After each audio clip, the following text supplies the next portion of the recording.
Hi CC families, Mrs. Starks here with CC Cycle 1 Week 15 memory work.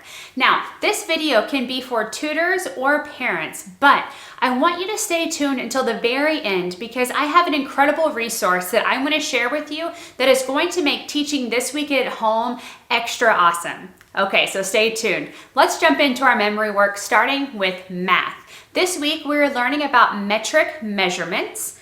So I would encourage you when you're teaching this to have a ruler handy so that way we can really give our kiddos a visual of what we're teaching them.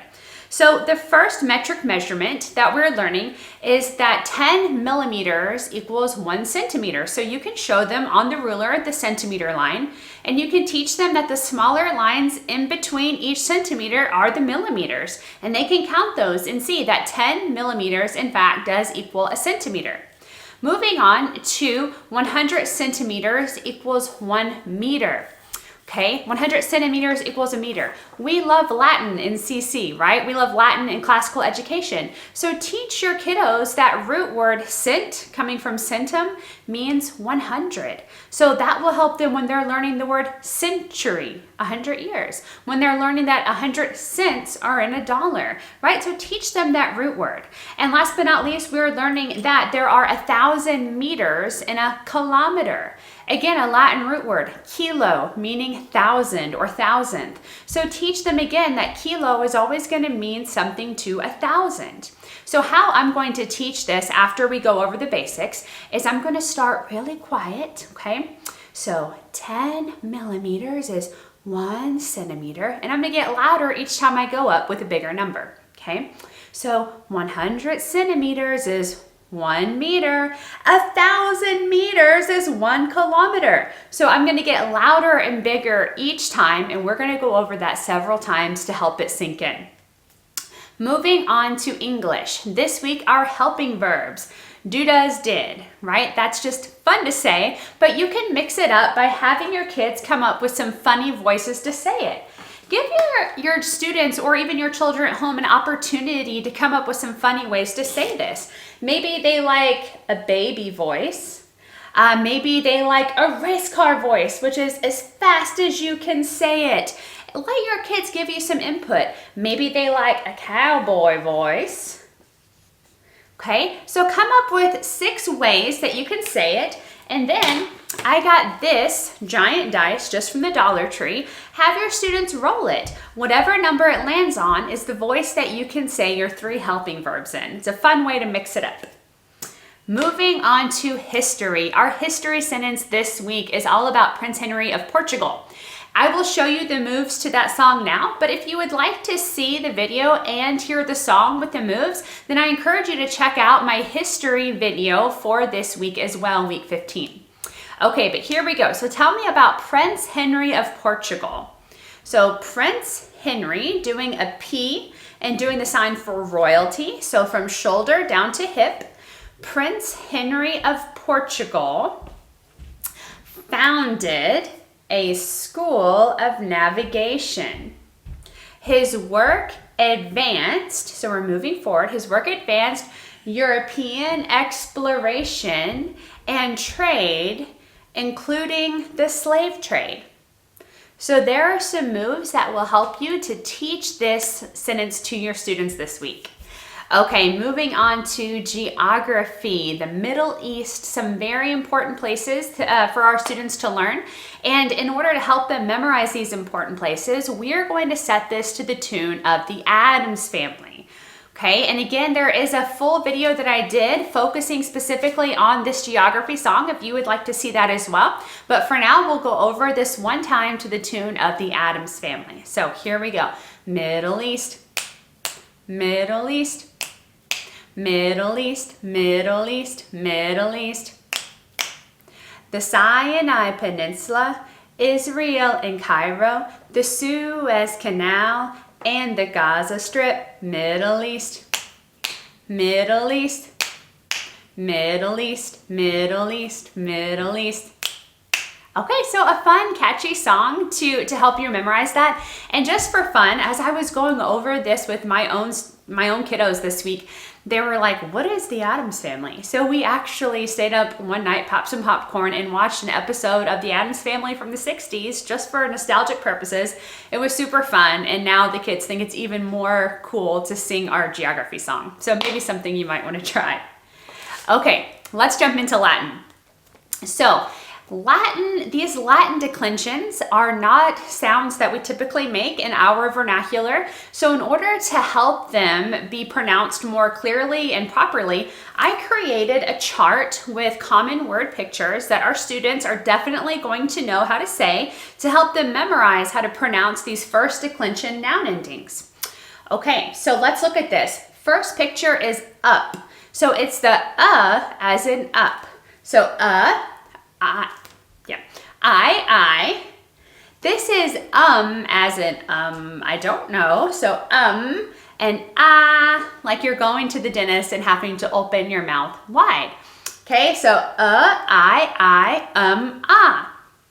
And over here, the plural first declension noun endings, I, arm for arum, geese for ease as in geese, os as in floss, and ease as in geese again.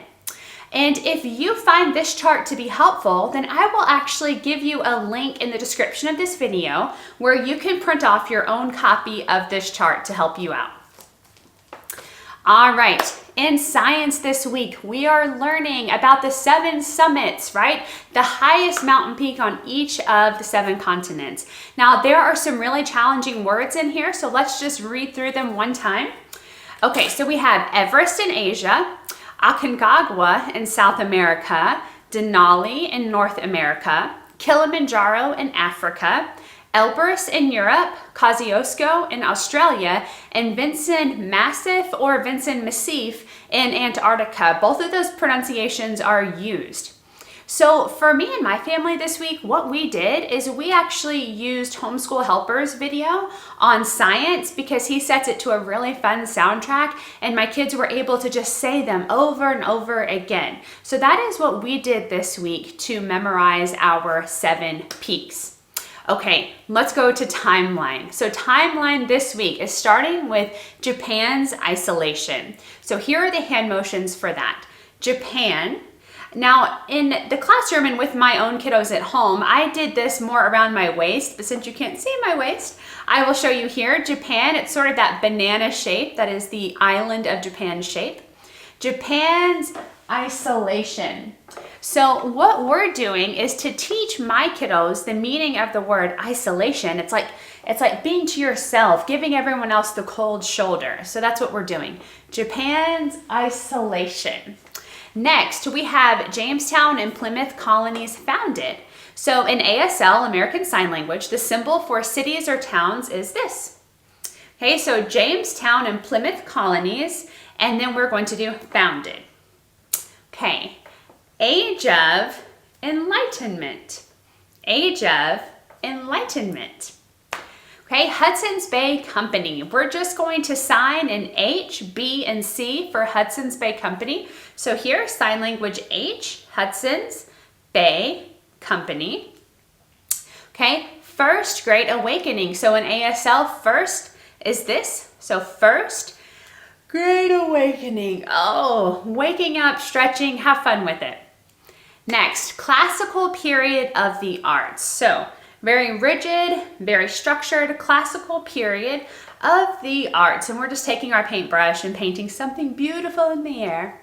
Last but not least is the 7 Years' War. So in ASL, this is going to be 7, your thumb and your ring finger coming together. 7 Years' War. Okay, 7, this is years, and war is showing a conflict going back and forth. So those are your timeline moves. Okay, so now to something that I'm really excited to share with you for those who have stayed with me this long. Some of you know that I am actually a certified licensed teacher that has chosen to step out of the high school classroom for this season of life to teach my own kiddos at home. I really believe and love classical education, and I really think it's important what you're doing and what we're all doing, which is educating our children at home. However, I think I would be very overwhelmed if I didn't have a teaching background trying to figure out what can I do to help round out this curriculum, meaning how do I make this memory work come to life? And so today I want to offer you a free lesson plan the entire week of week 15, what I do at home and how I've rounded that out using classical approaches. Here's what I mean. In this lesson plan, you'll see how I've used Story of the World and stories about Prince Henry the Navigator to help round out this week's material. Also, you will see how I've brought in the classical study of poetry into this week. We're learning about the 7 summits, the 7 highest mountains in science. So I brought in Emily Dickinson's The Mountain, and it's a really short poem. It's easy to memorize. The mountain sat upon the plain in its eternal chair, right? It's awesome. All of my students at home have memorized it this week. We even brought in some art. Okay, I'm also going to show you how to bring in some really good videos to add understanding to our students' learning, such as videos that help to explain the importance of the Suez Canal or the importance of the Gaza Strip and why that is a place that's being fought over. Everything that I want to share with you in this lesson plan, I have done it, I've taught it at home, and I want it to be quick and easy for you to prepare for. Okay, so it's nothing that's too overly involved. I don't want you to be intimidated, but I would love for you to try out this lesson plan, this week's worth of material, and please tell me in the comments, was it helpful to you? This is my heart as an educator, is I want to help make teaching classically at home more accessible and easier and ultimately more enjoyable for you so that you and your kids can build lasting memories of this season of life. So please, if this video has been helpful, like and subscribe to my channel, and also check out these videos that are going to pop up on the screen afterwards if you would like any additional help with geography, Latin, the history sentence, or any of my other videos that I've done. I look forward to hearing from you in the comments. Thanks so much for watching.